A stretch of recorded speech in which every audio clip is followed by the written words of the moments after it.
Hi, and welcome to the Thriving Writers Show. My guest today is writer and blogger and host of the Right Now podcast, Sarah Werner. Welcome to the show. Hi, thank you so much. I'm so excited to be here. It's great to have you here.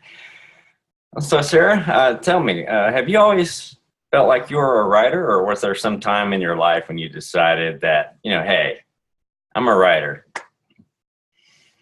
That is such a great question. I'm one of those people, and I think that a lot of writers would say this too, that I became a writer when I became a reader. And growing up, we weren't allowed to watch TV. And so I had books everywhere, and books were always a major part of my life. We lived very near the local library. And from a young age, I could walk over there by myself and entertain myself. We also did not have air conditioning, and the library did. So in the summer, that was kind of the place to be for my family. I remember reading a lot, and it just seemed a very natural transition to create these things that I was consuming. And so I don't know if it was ever actually a conscious decision, like to become a writer. It just always was something that I felt a very near kinship with, and I transitioned very easily into becoming. I hope that's not a weird answer.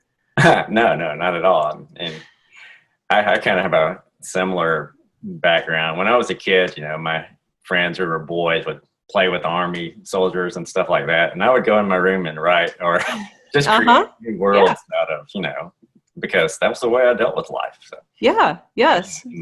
Totally identify it.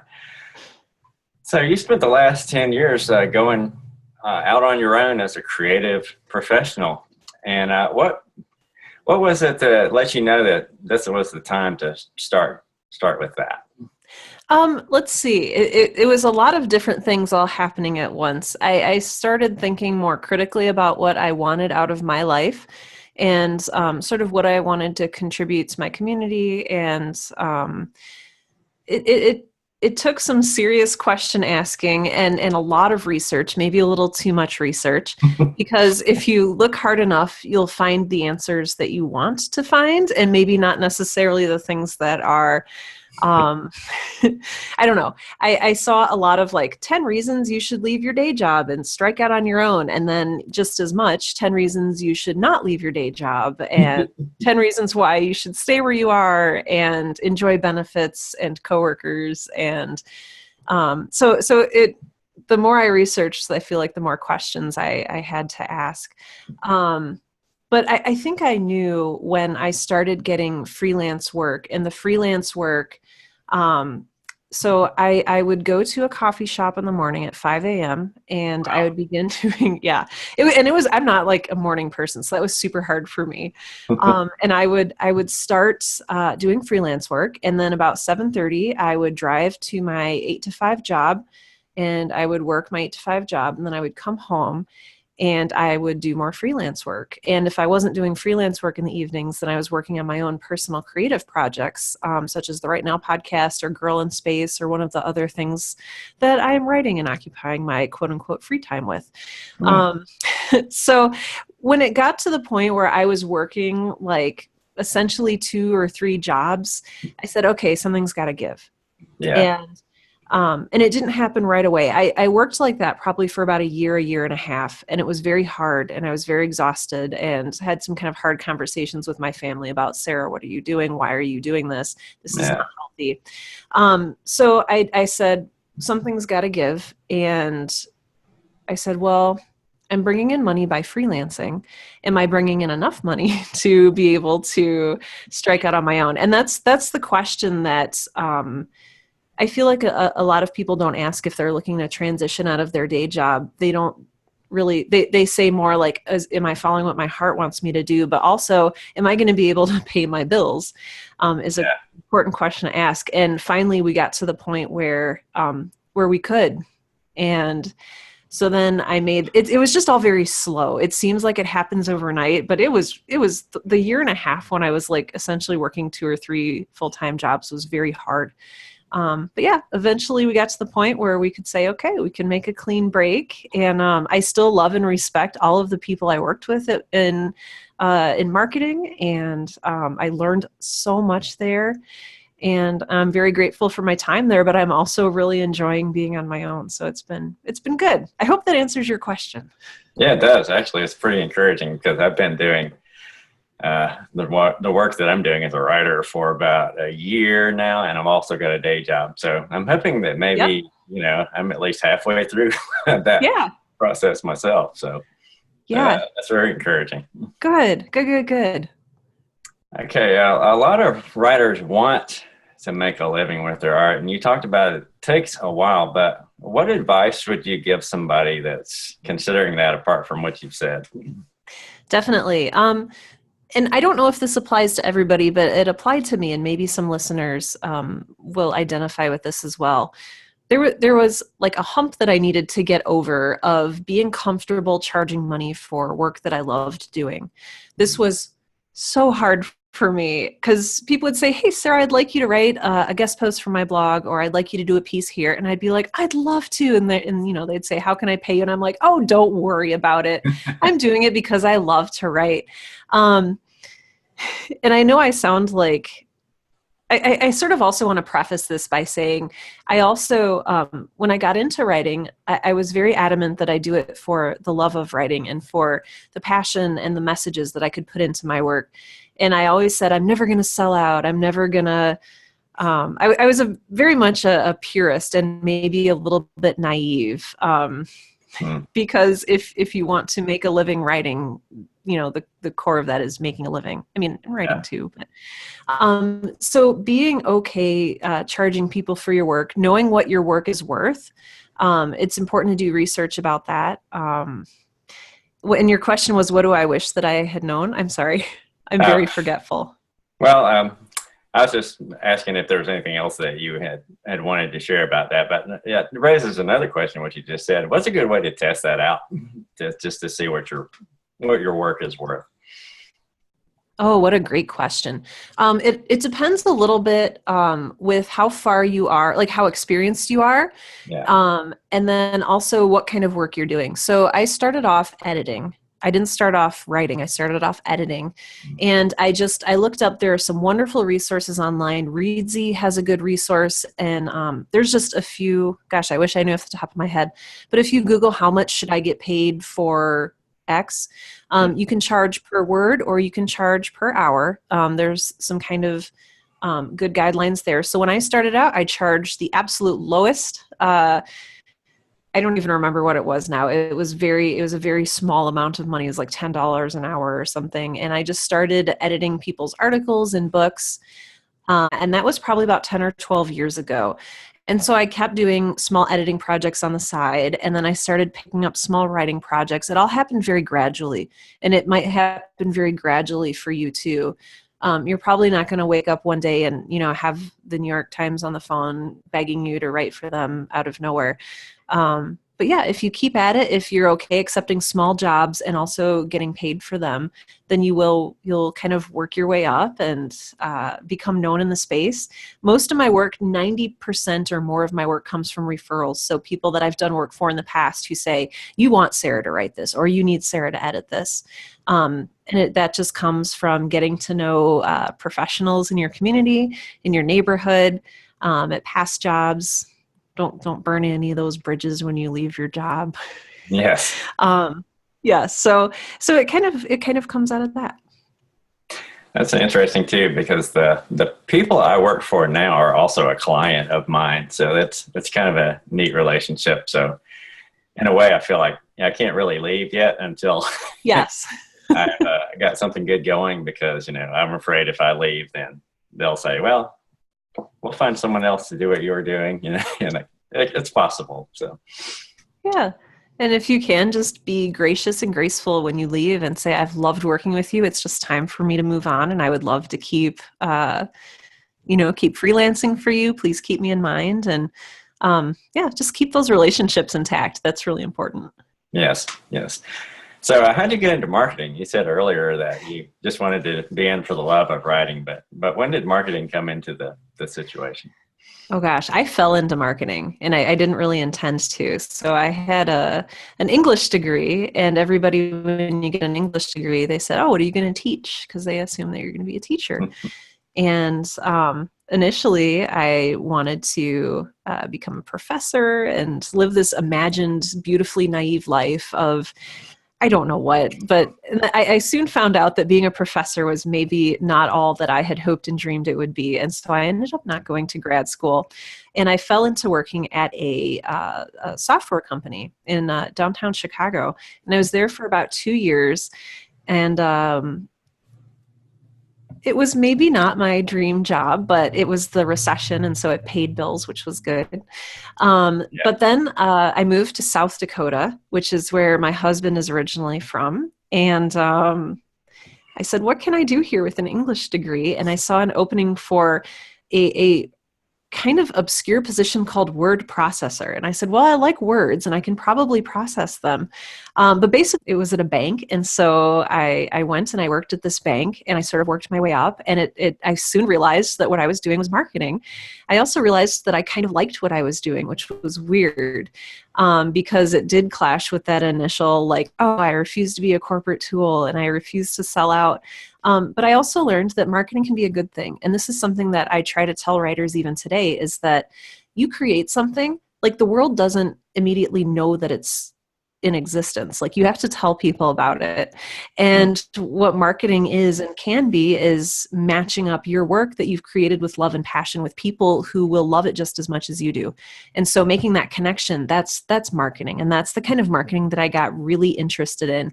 Honest, authentic marketing that connects people with things that they'll love. And so I kind of fell into it. And then I kind of decided to like make it something that I wanted it to be. No sleazy sales tactics or lies. It's just helping people find things they'll love. Yeah. Yeah. I think it's the best kind of marketing and probably the only kind that really works long term rather than. Oh, I agree so much. Yes. It's funny. I was reading a book a while back. I think it was written by Maria Velosa.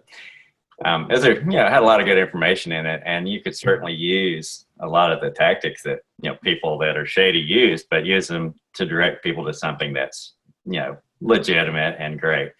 And I just thought, what, that's great to be able to do that, but rather than have the whole marketing associated with something bad, obviously you can use it for something good.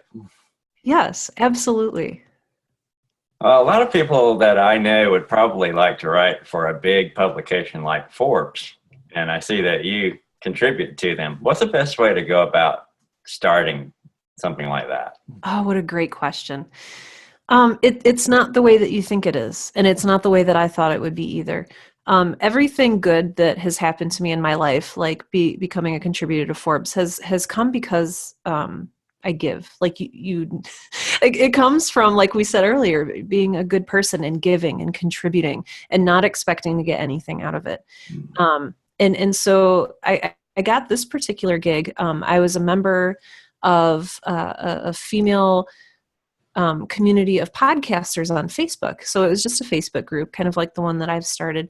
And it was for women podcasters. And I saw an opportunity to help other people. And so there were women asking questions like, I'm afraid to start. Does anyone have some tips? Or I hate the sound of my own voice. What do I do? Or what kind of microphone should I buy? Or do I need to use bumpers? Or do I need to write show notes? And it just kind of went on and on and on from there. And I started jumping in and answering people's questions.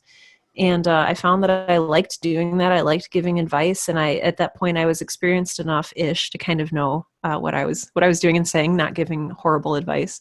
And it turns out there was an editor from Forbes who was kind of lurking in the community.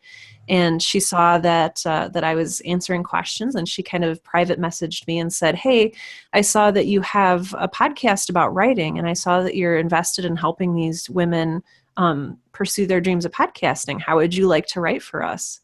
And I said, is this real? Is this real life? And she said, yes, this is real life. And so that's how I started contributing to Forbes, was just getting involved in a community and just sharing what I had learned and giving. It's that attitude of giving first, I think, that that helps. And I don't want to sound unhumble when I say that either. So I hope that it came out okay. No, it's true. I think when we give something valuable, then people are going to notice and they're going to want to be involved with it. And you have a podcast, or several podcasts actually. I do, yes. And Girl from Space. Tell us something about those. Let's see. So I started the Right Now podcast, and that's WRITE because it's for writers, because puns. I started that, in 2013? Wow. I started thinking about it in 2013. I started recording in 2014, and then I released the first episode January 1 or like January 3 of 2015. So it's been around just for a little bit. And it started off as a monologue of me just talking about writing various topics, like how do I know when I should begin? And it soon turned into, there's a lot of podcasts out there about technical things like, how do I know when I can use a dash versus a semicolon? Or how do I build a great character? Or what is the foundation of a good plot? And I wanted to do something different, and I wanted to encourage people. And so my podcast is a little bit, we talk about writing do's and don'ts sometimes, but it's for the most part, how do I find the courage to call myself a writer? And how do I know if my writing is good? And how do I know if I'm meant to be a writer? And so we sort of tackle these more, I don't want to say existential topics, but we cover inspirational things. And I hope that doesn't sound too cheesy. I love doing it. I started talking to other writers and developed a spinoff called Coffee Break, much like what we're doing here, where I talk with writers and ask about their story, how they got started writing, their favorite things about writing. Mm-hmm. And that's just been a great joy. And again, creating this podcast has led to so many cool opportunities. And it's just been a whirlwind. My other podcast, Girl in Space, sort of grew out of Right Now, because essentially, this is me being a total nerd.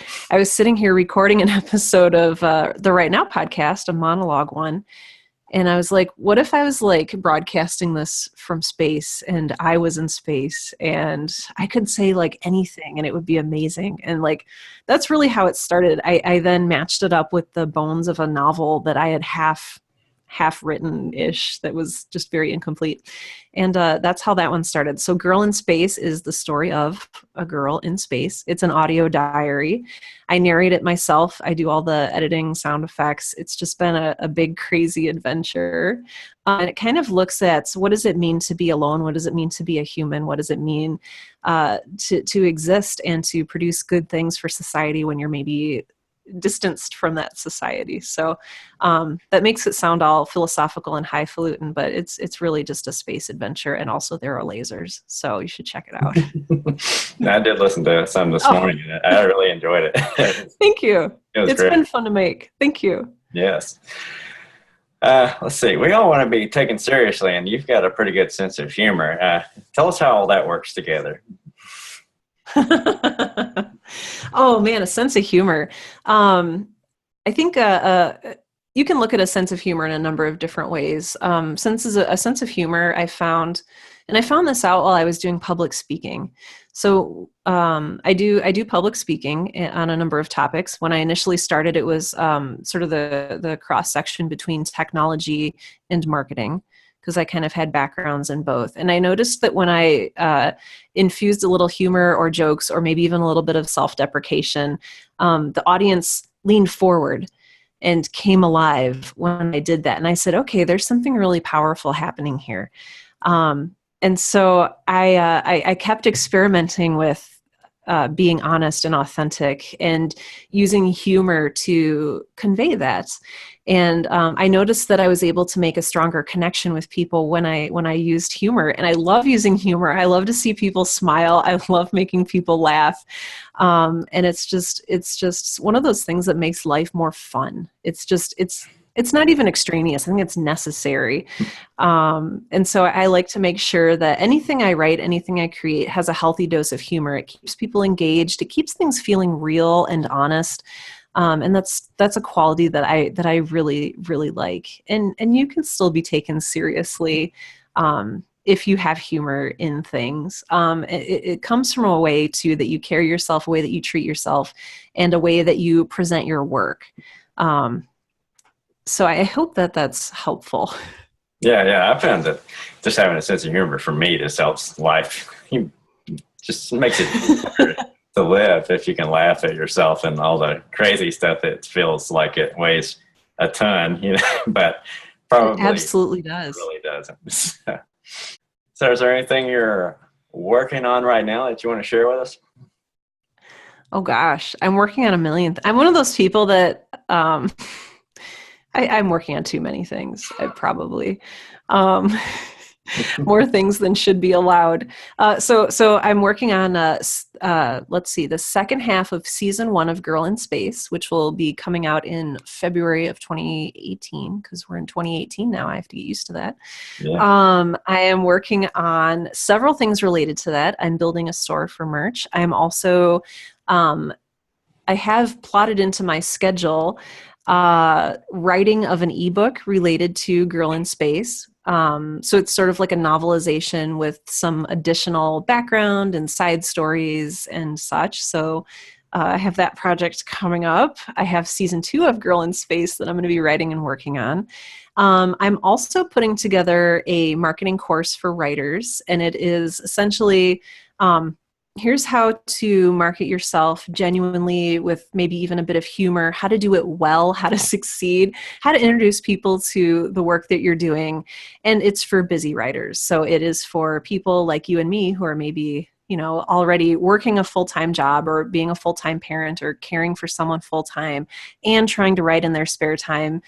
A lot of people say, Sarah, I don't even have time to read. How am I supposed to have time to read and write and do my day job and market my book and all of this stuff? So that's essentially it'll be a series of 5-minute videos. So if you can fit 5 minutes into your day, it'll be right for you. Sorry, now I'm like selling. I shouldn't be doing that. That's all right.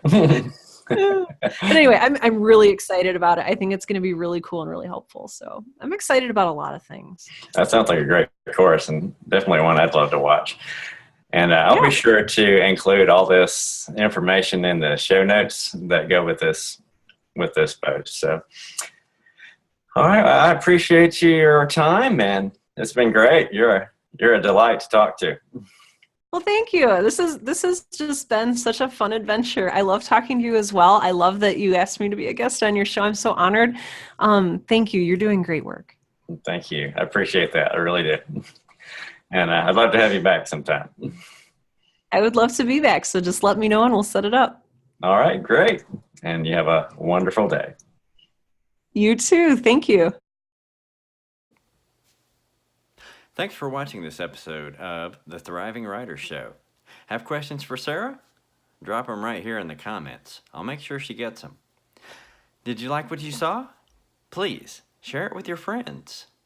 If you'd like more of what you just saw, subscribe now, and you'll get a new video every week on how to engage readers, sell your ideas, and build your tribe. Thanks for watching, and I hope you thrive.